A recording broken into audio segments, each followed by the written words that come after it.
Hello, hello, hello. Nice to see everybody again. So one of the things that keeps coming up in a lot of my videos that I've noticed is a lot of times I say, make sure you talk to your kids about before you do this thing, or have a conversation about that, or check back in with the kids and see how it's going. And this is really, really important in a lot of parenting. So this can be just a minor check-in, just talk with that kid and kind of see how things are going, but it also can be more of a family meeting type concept. And Triple P, particularly in the teen materials, really recommends regular family meetings, that those are just happening very regularly. Some people have great experience with those, and other people have really difficult experience with those. It can be very, very challenging. So Triple P, especially I think sometimes if you have kids of all different ages, or just there are a number of things that can make it not as fun as you might like it to be. So Triple P has put together some tips and ideas for how to do it in a way that is most helpful for everybody, and that gets that cooperation and really pulls everybody in and gets them on the same page, instead of being maybe a divisive thing where people end up fighting, and those things could always happen. But there are a few tips to make them a little better. So the main thing, so there are three words they use. They should be brief, focused, and as enjoyable as possible. So we really want to, the brief, so that's a very important thing. So they say start with 15 minutes. If this is a new concept, I would almost say regardless of age, start with 15 minutes and just see how it goes. The longer we drag it on, sometimes, the more opportunity there is for there to be problems, and then we have to deal with those problems. If we can keep it really brief to start out, the more likely it is that things are going to go well, and then we can praise kids for that and we can build on that. The second thing is focused. So with focused, maybe for those first ones, you just want to choose one thing. Maybe all you're going to do in this one is discuss the schedule for next week. Maybe you're going to discuss chores, or something else that's going on with your family. Just what ideas do all of you have for making this week go well? But keep it really to one topic. I think sometimes we parents maybe have a little bit of a tendency to, this is our chance to sit all the kids down and tell them all of these things.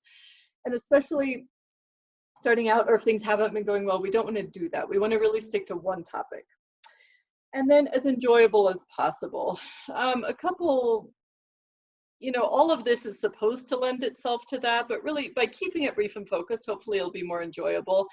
And often doing something fun at the end can really be an incentive to keep things going well. So we'll have a family meeting. I remember as a kid, we had family meetings, then we had sherbet. I don't know why. Now whenever I eat sherbet, I associate with that. And it was something fun, and no matter what happened in that family meeting, that was something I could look forward to. So have maybe a little family tradition, something that you always do after that meeting, provides a little incentive to get through it. A couple other tips or things they talk about keeping it regular. You might decide you want to do it once a month. You might want to decide you want to do it every week, but think about what is the best time. When are people in an okay mood, not too rushed? So you don't want to do it right before dinner when everybody's, I call it meltdown hour. I don't know how it is for you. Maybe not at that time. So choose a time when people are pretty relaxed, and that it can be regular and just kind of built into how you do things. And then people can get used to that and know that if I have a problem, there's a time I can bring it up and things like that.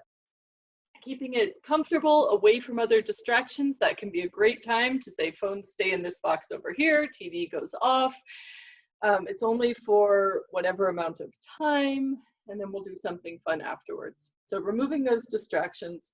Having an agenda can be nice. You can also have different roles for different people. This can be great to teach kids about future working life. So you might have a chairperson who sticks to the agenda, a timekeeper, reminds everybody that it's 15 minutes now, we need to wrap up.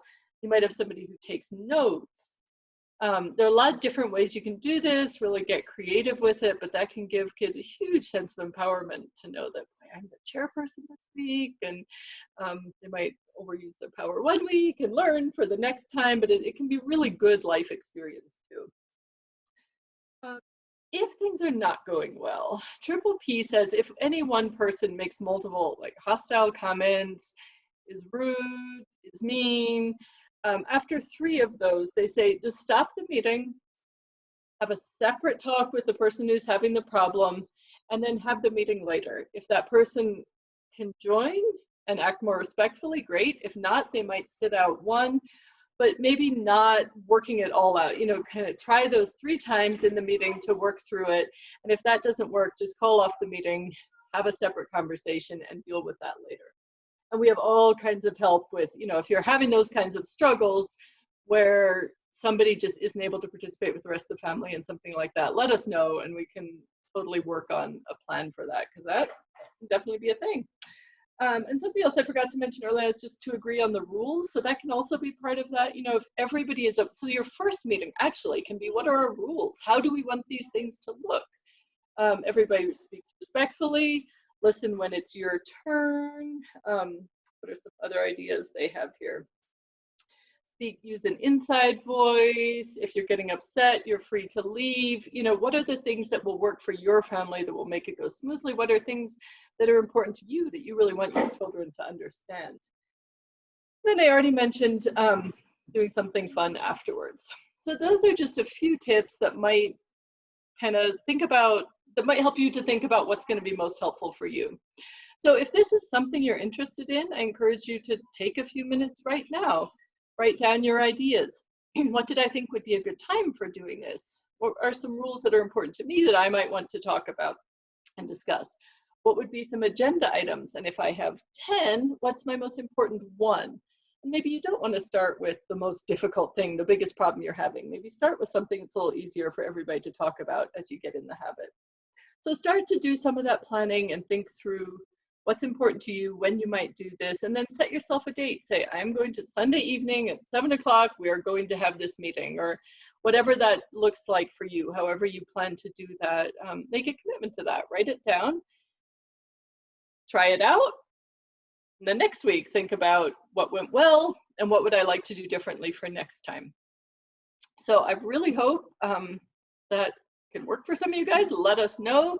We love to hear successes with that kind of thing. We love to hear ideas, and we love to hear challenges, and that's something we can work on, which is really great. If you want that kind of support or help with any other parenting thing, talk about any other parenting thing, we have our Facebook page. We have our Triple P and Elkhart County YouTube channel. You can call and talk to a real human being at 574-226-0160. And you can always email us also at info@triplelcounty.org. So it's great to see you, and good luck, and I hope your family meetings go well.